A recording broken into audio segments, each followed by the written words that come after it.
Typhoon Ulysses that hits in our country, that it creates flooding,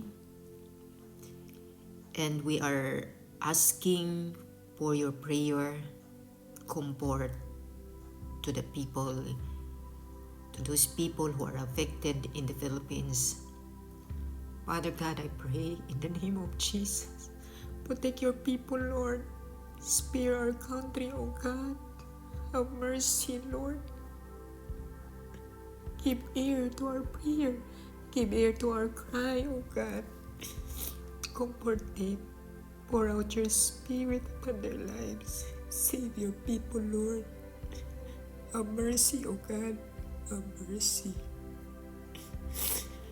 Father God, in the name of Jesus, in the name of Jesus, stretch forth your hands, Lord, upon their lives, to those people who are affected, to those people who are lost, O God, because of flooding.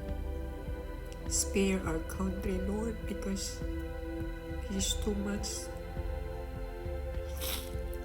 Have mercy, O God, have mercy, Lord.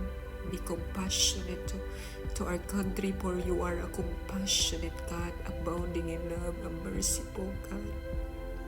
Thank you, Jesus. Thank you, Lord, for hearing our prayer.